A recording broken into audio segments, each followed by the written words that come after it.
Hola a tots, sóc Rick o RixDub i avui faré la meva primera crítica de Nosferatu, una sinfonia d'horror, dirigida per Frederic Murnau. Dividiré aquesta crítica en 4 parts.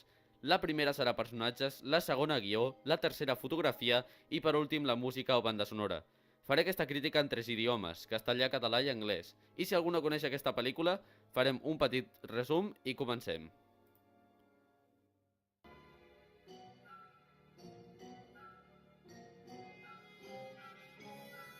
Aquesta pel·lícula tracta sobre una parella alemanya, Ellen i el protagonista Hatter.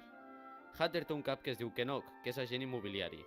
Kenok vol enviar Hatter a Transilvània per tancar un negoci amb el comte Orlok. Aquest negoci trata sobre la venda d'una finca que dona lloc al costat de casa de Hatter. Quan Hatter està arribant a Transilvània, s'allotja en una posada on fulleja un vell llibre de vampirs que troba a la seva habitació.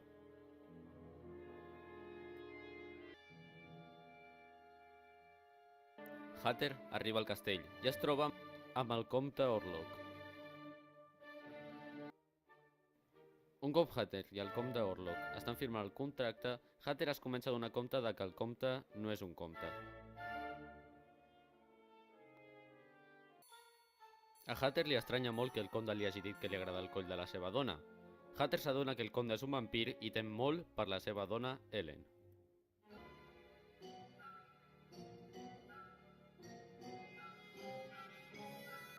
A nivell de personatges, aquesta pel·lícula m'ha agradat bastant. Hatter és un personatge tou, innocent, que està somrient tot el dia, però arran que continua la pel·lícula i és atacat diverses vegades per Nosferatu i Nosferatu aconsegueix escapar-se del castell, Hatter vol convertir-se en el tipus dur que salvi a la seva dona.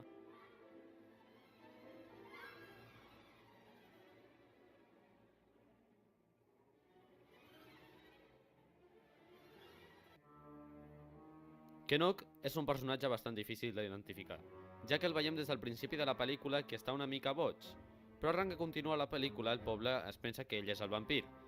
En realitat, Kenok és un servent de Nosferatu, i dic que és un personatge bastant difícil d'identificar perquè no sabem el que li passa. S'està tornant boig i creiem que s'està convertint en vampir, però al final de la pel·lícula se sap que ell no és un vampir.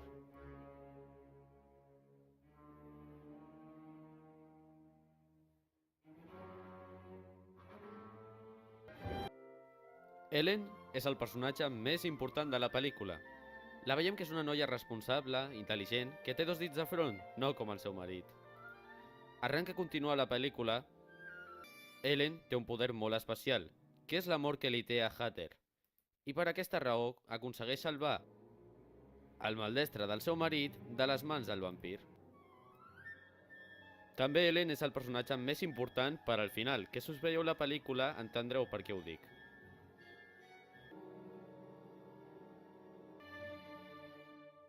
Per últim, tenim el nostre estimat Nosferatu, on apareixen les escenes més espectaculars de la pel·lícula que les veurem a la part de fotografia i de guió.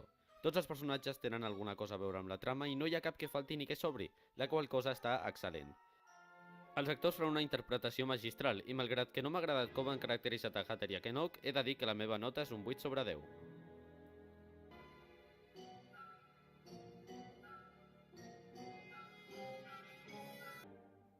En quant a guió, aquesta pel·lícula és espectacular, ja que porta a terme el vampir no d'una forma comercial, sinó d'una forma dramàtica i romàntica. Aquesta pel·lícula està inspirada en un llibre, i és la més fidel. A més, en aquesta pel·lícula tenim escenes espectaculars com aquesta, en la que Hatter i Nosferatu estan sopant i Hatter es fa un tall en el polze.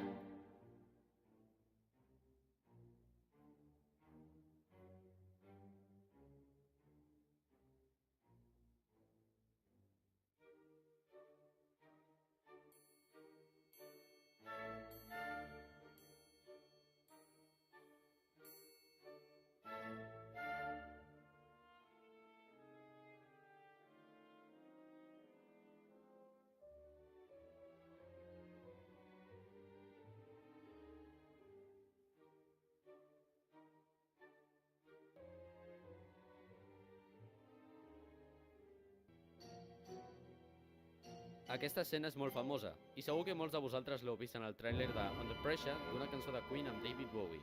Aquesta escena té una estètica perfecta, a més d'un enquadrament brutal. Al final de l'escena hi ha un fotograma espectacular que el veureu ara i que ningú oblidarà.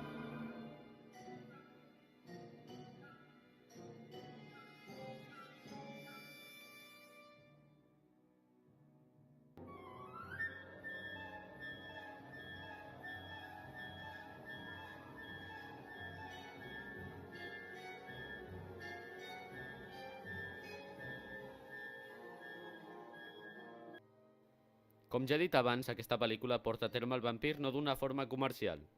El drama romàntic entre Hatter, Ellen i Nosferatu connecta molt bé.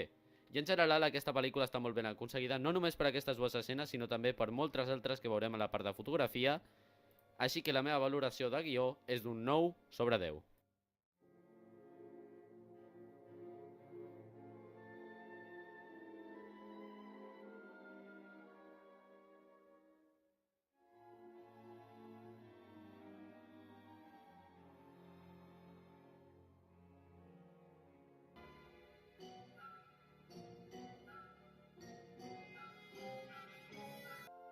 En quant a fotografia, aquesta pel·lícula m'ha encantat i crec que està molt bé rodada. Crec que Murnau i els fotògrafs van jugar molt amb l'enquadrament, els paisatges, perquè es veiés molt millor del que hagués pogut ser. I a més, en aquesta pel·lícula és molt important els plànols, perquè si us fixeu en tota la pel·lícula, Murnau utilitza plànols fixos. No utilitza cap travelling. A més, per aquella època els travelling ja existien, i per qui no sàpiga el que és un travelling, bàsicament és un pla en el que la càmera es mou per apropar o allunyar d'una cosa que vulguis filmar, ja sigui un objecte o una persona. A més, en aquesta pel·lícula van jugar molt amb la geometria. Crec que aquí es pot apreciar molt més perquè la càmera filma en una espècie d'arc tallat i després aquí veieu a Hatter arribar on hi ha 3 arcs romànics. I ara us posaré la meva part preferida on destaca la fotografia, que és aquesta.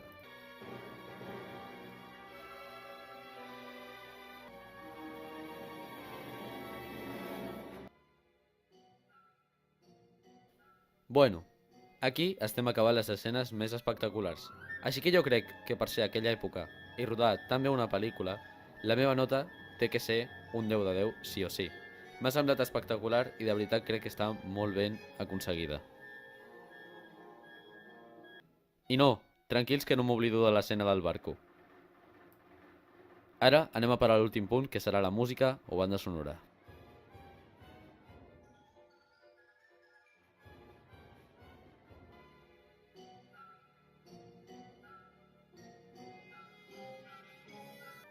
La banda sonora m'ha encantat. El problema és que en aquesta pel·lícula no sona la banda original, i tampoc m'atreviria a posar-la perquè em poden posar un strike, i al ser el meu segon vídeo la veritat és que no estaria gens bé. Però bueno, crec que està molt acertada, no li pots posar jazz, ni trap, ni coses d'aquestes perquè no li enganxa ni de conya. Però bueno, en si la música està molt bé en tots els seus moments, els moments tristos, els moments feliços, els moments d'acció, així que la meva valoració és un 9 sobre 10.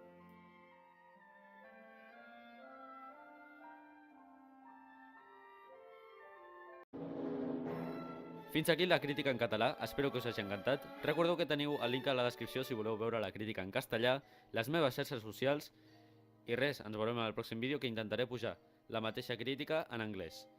Així que res, espero que us vagi bé i ens veiem a la pròxima. Adeu!